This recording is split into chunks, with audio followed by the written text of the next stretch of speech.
अली समाना भी political activist हैं हमारे साथ, उनसे भी इस बारे में बात करेंगे। अली समाना साहब, आपको ट्रांसमिशन में खुशामदीद कहेंगे। आपको बिल्कुल कुछ नताइज हैं तो सामने आ चुके हैं, और अब तक के तो नताइज सामने आ रहे हैं, उनके मुताबिक रिपब्लिकन डोनाल्ड ट्रंप बाजी लेते हुए नज़र आ रहे हैं। एक बात जो बिल्कुल वाज़ेह तौर पर कही जा रही थी कि फौरी तौर पर कुछ भी प्रिडिक्ट करना या कुछ भी कहना क़ब्ल वक्त होगा, और वेरी नेक्स्ट डे नहीं पता चल सकेगा कि कौन अमेरिका का प्रेसिडेंट बनने जा रहा है। लेकिन अब अगर इन नताइज को सामने रखें तो क्या कहा जा सकता है? फौरी तौर पर इस बात का नतीजा अंदाज़ा लगाया जा सकेगा कि डोनाल्ड ट्रंप अमेरिका के नए प्रेसिडेंट बनने जा रहे हैं? जो नताइज अब तक सामने आ रहे हैं, स्पेशली हम देखें अगर न्यू हैम्पशायर की बात करें तो वहाँ पर 2020 के अंदर डेमोक्रेट्स की जो पोजीशन है वो बहुत ज़्यादा बेहतर थी।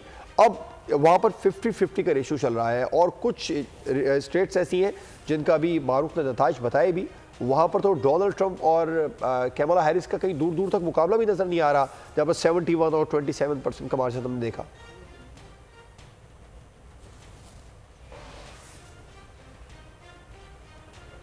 समाना साहब, आपका माइक अनम्यूट अपना कर लीजिएगा प्लीज, काइंडली।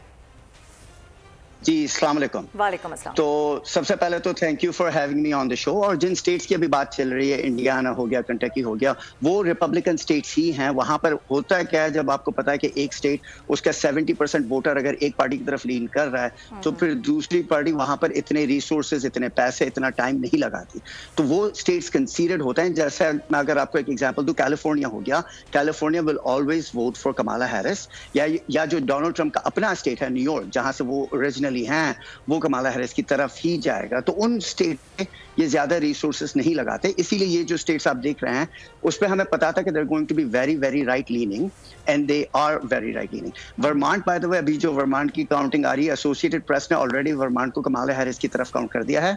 तो एपी की तरफ से अभी 19 इलेक्टोरल वोट्स गए हैं डोनाल्ड ट्रंप की तरफ, और 3 गए हैं कमाला हैरिस की तरफ। अगले 2 से 3 घंटों में हमें और रिजल्ट्स आते जाएंगे, और मुझे नहीं लगता कि ये इलेक्शन बहुत लंबा जाएगा। मुझे लगता है अगले 2 से 3 दिनों में हमें पता चल जाएगा। ये डिपेंड करता है कि पेंसिल्वेनिया किस तरीके से अपना काउंट करता है और कितनी जल्दी रिकाउंट के हमें रिजल्ट्स पता आता है। सही। अच्छा समाना साहब, मैं ये भी जानना चाहूंगी, जहां से आप बात करें टैक्सेस से, यहाँ पे सिर्फ डोनाल्ड ट्रंप को अगर देखा जाए तो 4% की लीड है, और बहुत ही कम मार्जिन है यहाँ पर। यानी देखा जा रहा है कि दोनों का तनासुब बराबर नजर आ रहा है। कमला हैरिस को भी यहाँ पे लोग ज़्यादा पसंद करते हैं, और इसके साथ साथ डोनाल्ड ट्रंप को भी यहाँ पर पसंद किया जाता है, लेकिन सिर्फ 4% की लीड है। तो क्या लगता है आपको कि ये टैक्सेस किसके हक में बाजी पलटेगा?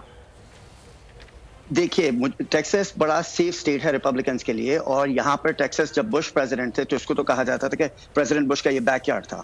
तो अगर कमाला हैरिस यहाँ पर सिर्फ 4% से पीछे है, तो ये आपको बताता है कि कमाला हैरिस का कैंपेन इतना स्ट्रांग रहा है। यहाँ के एक सेनेट कैंडिडेट भी है, कॉलिन ऑलरेड, जो कि टेड क्रूज को, वो भी 3 से 4% उनके पीछे है। तो एक टाइम पर ये सोच भी नहीं थी कि रिपब्लिकन्स टेक्सास में हार सकते हैं और डेमोक्रेट्स कोई एक स्टेट वाइड इलेक्शन जीत सकते हैं, लेकिन आज ये पॉसिबिलिटी है, और ऐसा लग रहा है कि डेमोक्रेट्स शायद ये स्टेट पलटते हैं। सही है। अच्छा, स्विंग स्टेट्स के बारे में बताइएगा। एक तो मैं वहाँ पर जो 7 स्विंग स्टेट्स हैं स्पेशली जिनके बारे में कहा जा रहा है, और ख़ास तौर पर अगर हम बात करें मिशिगन, पेंसिल्वेनिया की और नॉर्थ कैरोलिना की, तो यहाँ से आपको क्या लग रहा है, ये यहाँ से कितना ज़्यादा टर्निंग पॉइंट हो सकता है? कौन सी पार्टी, कौन सा उम्मीदवार यहाँ से आपको बाजी लेता हुआ? अब तक जो वहाँ पर टर्नआउट नज़र आया, जो रुझान लोगों का नज़र आया वोटर्स का, उसको देखकर क्या नतीजा अखज़ किया जा सकता है? सबसे पहले तो मेरे ख्याल से कोई ऐसा इलेक्शन नहीं रहा हिस्ट्री में जिसमें मुसलमानों पर इतना मुसलमानों की तरफ फेवरेबल बातें भी हों और उन पर इतनी बड़ी रिस्पॉन्सिबिलिटी हो, क्योंकि मिशिगन में सबसे ज़्यादा पॉपुलेशन है मुस्लिम्स की, और उनको स्पेसिफिकली कोट किया जा रहा है दोनों साइड से। कमाला हैरिस ने भी काफ़ी टाइम गुजारा और काफ़ी बातें की, और स्पेशली फ़लस्तीन के हिसाब से, और डोनाल्ड ट्रंप ने भी। इस दफा ऐसा लग रहा है कि अगर मुस्लिम वोट ज्यादातर टिल्ट करता है ट्रंप की तरफ, जो कि लग रहा है कि वो यही होगा, तो फिर अगर मिशिगन डोनाल्ड ट्रंप ले गए तो फिर then it might be a good night for Donald Trump. और ये काफी जल्दी हमें पता चल सकता है, क्योंकि 2020 के बाद इन स्टेट्स ने काफी नए लॉज अफेक्ट किए हैं ताकि वोट काउंटिंग में हफ्ते ना लग जाएं, ज्यादा से ज्यादा 1-2 दिन में पता चल जाए। तो पेंसिल्वेनिया में अभी बहुत क्लोज है। Michigan should be pretty safe, and Wisconsin should be pretty safe for Kamala. So ये दो states हैं that are pretty safe for Kamala. लेकिन अगर आज कामला हारी मिशिगन, तो मेरे हिसाब से उसकी पूरी रिस्पॉन्सिबिलिटी या उसकी पूरी क्रेडिट मुस्लिम वोटर्स को जाएगी। सब्सक्राइब करें और बेल दबाएं ताकि कोई खबर रह न जाए।